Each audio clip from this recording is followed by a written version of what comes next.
Hi అండి. CTG మహామీట్‌కి వెళ్ళేసి వచ్చాము. ఎంత హ్యాపీగా వెళ్ళామో చెట్లతోని అంత హ్యాపీగా వచ్చాము. కొనుక్కునేటప్పుడు మాత్రం చాలా ఈజీ అనిపిస్తుంది.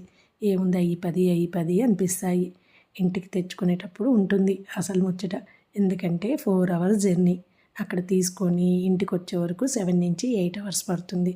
చెట్లను కొనుక్కోవడం గొప్ప కాదు కదా, వాటిని జాగ్రత్తగా తెచ్చుకోవడం పెంచుకోవడం ఇంకొకటి అనమాట. చూడండి ఎలా తెచ్చుకున్నానో మీకు అర్థమవుతుంది. ఎప్పుడన్నా ఇలా లాంగ్ జర్నీ వెళ్ళి చెట్లు తెచ్చుకోవాలన్నప్పుడు ఇలా ట్రై చేయండి.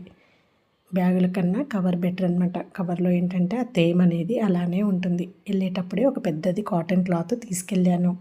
అక్కడికి వెళ్ళాక చెట్లన్నీ కొనుక్కున్నాక ఆ క్లాత్ని తడిగా అనిపించాలి, నీళ్ళు ఉండకూడదు. అక్కడ అన్ని చెట్లు కొనుక్కున్నాక దాన్ని పెద్దగా పరిచి చెట్లన్నిటినీ అందులో జాగ్రత్తగా పెట్టేశాను. చెట్లు నలగకుండా నీట్గా వాటికి వచ్చిన కవర్లన్నీ తీసేసి అలా పెట్టేసుకున్నాను అనమాట. చూడండి ఎంత నీట్గా ఉన్నాయో. ఎందుకంటే ఆల్రెడీ వాళ్ళే 1 డే ముందు తెస్తారు. అంటే ఈజీగా 2 డేస్ వీటి లైఫ్ బయట ఉండబట్టి ఎంత పర్ఫెక్ట్గా ఉన్నాయో.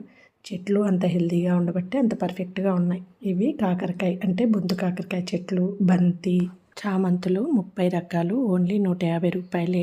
క్యాబేజీ, క్యాలీఫ్లవరు, బంతి అన్నీ కలిపి కూడా 55 రూపీస్. రేట్స్ అయితే చాలా తక్కువగా ఉన్నాయి. చెట్లు మాత్రం చాలా హెల్తీగా ఉన్నాయి. ఇలా అన్నీ తడిగుడ్డలు చుట్టుకొని వచ్చేసాను.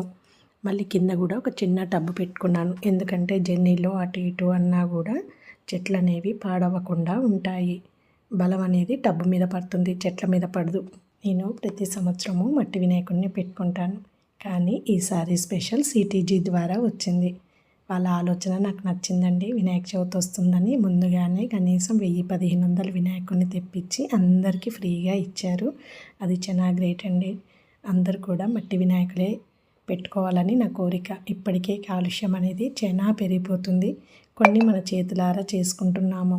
కాబట్టి ఈ వినాయక చవితికైనా అందరం మట్టి వినాయకుడిని పెట్టాలని కోరుకుంటున్నాను.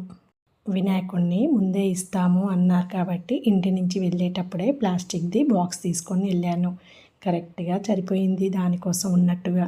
విఘ్నాలను తొలగించే వినాయకుడు మా ఇంటికి విజయంగా చేరాడు. మరి ఎలా ఉన్నాడండి మా బొజ్జ గణపయ్య? తెచ్చుకునే విధానం, చెట్లు తెచ్చుకునే విధానం అన్నీ నచ్చాయా? మరి ఈ సంవత్సరము అందరూ మట్టి వినాయకుల్ని పెట్టుకోవాలని మనస్ఫూర్తిగా కోరుకుంటున్నాను.